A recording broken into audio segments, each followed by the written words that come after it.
Naam, tuweze kuendelea pale tulipoishia, na kama tulivyosema kwenye video hii tutaangalia sasa ni jinsi gani utafanya management ya wanafunzi. Ili uweze kufanya management ya wanafunzi baada ya kuwasajili, utaenda kwenye students then management. Ukishafika kwenye students management utachagua kidato cha wanafunzi ambao unawahitaji, labda tuseme ni form 1. Utachagua na mwaka.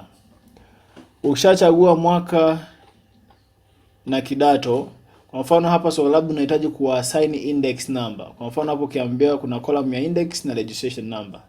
Registration number ni namba ambayo inatengenezwa na mfumo kwa ajili ya kumidentify yule mwanafunzi. Lakini index number ni tofauti na registration number, kwa sababu index number ndio zinatumika katika kufanya mitihani na mambo mengine kadha kadha. Kwa hapa ukihitaji kuassign registration index number wa wanafunzi, utaenda kwenye hii alama hapa, utabonyeza, itakuuliza you want to assign index number to students listed, utasema yes. Kwa hiyo ikishamaliza hapo itawaassign, baadaye itakuletea ujumbe kuwa imefanikiwa kuweza kuassign namba hao wanafunzi.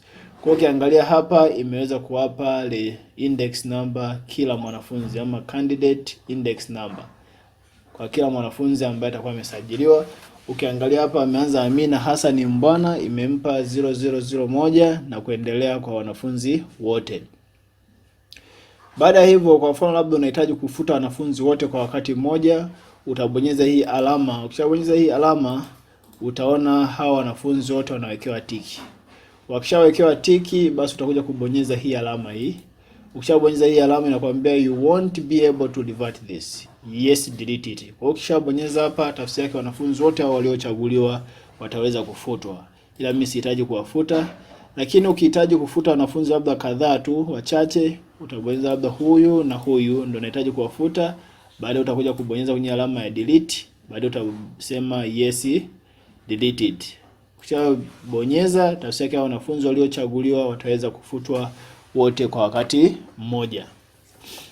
Na muda mwingine, kwa mfano unaona kuna wanafunzi hawa, umeona kuna hii alama ya kufuli, na hii alama ya kufuli ukimfungia mwanafunzi hivi, tafsiri yake huyu mwanafunzi atakuwa inactive. Kuna baadhi ya maeneo hataonekana, kwa mfano labda wakati wa kuingiza maxi huenda asionekane, ama akafungiwa kabisa na matokeo yake yasiweze kuonekana. Na pia ukihitaji kufuta mwanafunzi mmoja kama mmoja, unaweza kubonyeza hii alama ukaweza kumfuta huyo mwanafunzi unahitaji kumfuta. Na kama utahitaji kuedit, kwa mfano hapa kuna mwanafunzi anaitwa Halfani Mohamed Kazimoto na kuna Halfani Mohamed Nasoro. Unahitaji kuedit mmoja wao kati ya hawa. Utabonyeza hii alama kwa Nasoro huyu, unahitaji labda kumbadilishia jina, tumuite labda Yusufu. Ukishambadilishia jina, utakuja kusema kubonyeza hii button ya edit. Itakwambia student selected has been edited successful. Ukirudi kwenye management, ukachagua form 1 wa mwaka 2023.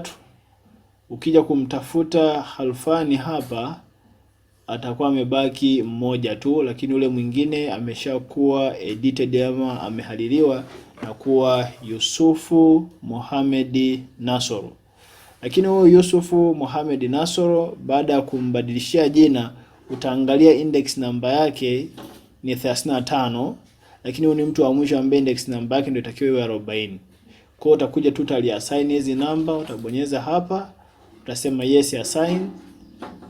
Utasubiria mfumo utamaliza kuassign, itaassign upya. Ukija sasa hivi hapa utaona huyu Yusufu Mohamed Nasoro imemwekea kuwa index namba yake ni 39. Tuone huyu aliye na 40 ni nani? Hii imemweka huyu kama 39 ni kwa sababu ukiangalia huyu Asha Juma Yunus tulimwekea inactive, na mwanafunzi yote ambaye atakuwa ni inactive, tafsiri yake itamluka wakati wa kuweka zile index number. Kwa ili kuweke wote kwa wakati mmoja, make sure huyu hapa anakuwa active. Akishakuwa active hivi, ndio utakuja assign tena zile registration index number Ukishazi assign upya utakuja kukuta huyu Yusufu Mohamed Nasoro amepewa namba 40. Kwa hivyo ndivyo utakavyoweza kumedit mwanafunzi, utaweza kudelete mwanafunzi, utaweza kumfunga mwanafunzi, na pia ukihitaji sasa ukihitaji labda kuwa print hao wanafunzi ama kuwa download, unaweza ka download hii PDF ama ka download Excel. Kwa mfano nikibonyeza hapa kwenye PDF itakwambia your download is in progress, na kisha kamilisha utakuomba tu bonyeze save. Baada ya hapo bonyeza okay. Ukienda kwenye file explorer downloads, then utakutana na hii file lako la PDF ambalo limekwambia ni student list. Ukilifungua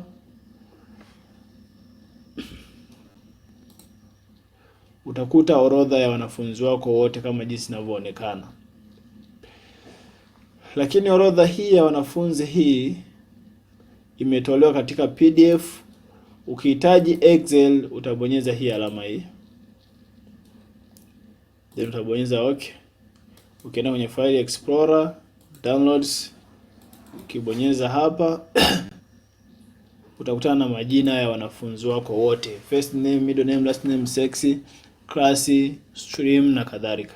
Kwa hivyo ndivyo ambavyo unaweza ka download wanafunzi kwa namna zote unavyotaka wewe. Kwa hiyo ukidownload Excel utaweza kumodify hayo majina kulingana na mahitaji yako. Kwa hivyo ndivyo ambavyo unaweza kufuta wanafunzi, ukadownload wanafunzi wako na mambo mengine kadha kadha. Kuna muda sasa utahitaji labda, kwa mfano tuashumu huu ni mwaka 2023, unahitaji kuwa move wanafunzi from 2023 kwenda 2024 ambao watakuwa form 2, wanafunzi wa form 1. Unahitaji kuwapeleka wao form 2 kwa mwaka 2024. Utabonyeza hiki kialama. Hapa ukishabonyeza alama inakwambia please select at least one item to continue. Kwamba ni lazima uchague angalau mwanafunzi mmoja ambaye anaendelea. Kwa mfano tuashumu kwa wanafunzi wa form 2. Kwa wanafunzi wa form 2 kuna wakifanya mtihani, kuna wanaoendelea na form 3, wengine hawaendelei. Ndio maana nakuomba uchague wanafunzi ambao wanaendelea na form 1.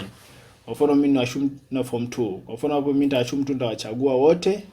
Then nitabonyeza hapa, itaniambia sasa kwamba umechagua darasa la form 1 wa mwaka 2023. Na kusudiwa kuwachagua nataka kufanya nini? Utasema ni class shifting, kuna multiple deletion, students graduating ama class reverting. Ukisema class shifting, tafsiri yake ni kushift kutoka labda form 1 kwenda form 2. Na ukisema multiple deletion, tafsiri yake unafuta wanafunzi wote wa hilo darasa labda la form 1 mwaka 2023 na taarifa zao zote, kama ni matokeo yao, marks zao, kila kitu nafuta. Ndio maana multiple deletion. Na students graduating, kwa mfano labda form 4 wamefika, wamemaliza shule, baada ya kumaliza shule waka graduate, kwa nataka kuassign kwamba hawa wanafunzi wana wamegraduate wote. Kwa utabonyeza student graduating, ukishaichagua itakuomba utabonyeza kwenye process, tafsiri yake itawamake hao wanafunzi wote kwamba wamegraduate, yani wamemaliza shule. Kuna class reverting. Hii class reverting tafsiri yake labda wanafunzi wa form 3 kuna waliorudia. Labda kuna wanafunzi wameingia form 3 ila wanahitaji warudie form 2. Ama form 2 kuna baadhi ya wanafunzi wanatakiwa warudi form 1. Kwa hiyo kuna hii class reverting, utasema labda form hapa kama ingekuwa ni form 2 tafsiri yake ungeweza kurudisha nyuma. Ila hapa kama labda umewasajili au kwa bahati mbaya labda ni form 1 lakini itakiwa darasa la 7, utasema tu kwamba hapa nitakiwa darasa la 7 kwa mwaka 2023. Ukibonyeza process, tafsiri yake wanafunzi wa form 1 hawa watarudishwa, watakuwa darasa la 7 na hawatakuwepo wanafunzi wa form 1. Hivyo basi kwa kuwa unahitaji labda kumove from class 1 to class 2, labda form 1 to form 2, utabonyeza class shifting, utachagua nitakiwa aende form 2 ambao ni kwa mwaka 2024. Kwa hiyo kama ikitokea ni mwaka 2024 hapa itaongezeka yenyewe automatically. Sasa hivi ni mwisho mwaka 2023, ndio maana inaonyesha mwisho 2023. Lakini ikifika 2024 automatically mfumo utaongeza 2024 hapa.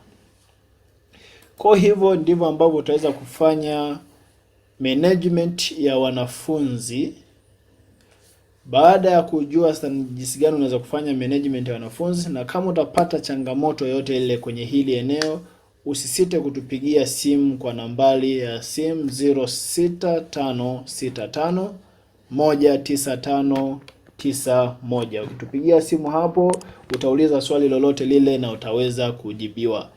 Kwa zaidi tuweze kufuatilia video itakayofuata, na kwenye video itakayofuata tutaweza kuangalia sasa ni jinsi gani utaweza kuwaassign hao wanafunzi masomo, kwamba mwanafunzi fulani anasoma masomo fulani na anasoma masomo fulani, kama jinsi ilivyo ama jinsi unavyofanya NECTA, kwamba mwanafunzi anasajiliwa na masomo ambayo anasoma. Kwa hiyo mfumo huu unahitaji kufanya hivyo kwa ajili ya kurahisisha wakati wa uingizaji wa maksi na uchakataji mzima wa matokeo. Asante kwa kunisikiliza, tutakutana kwenye video inayofuata. Asanteni.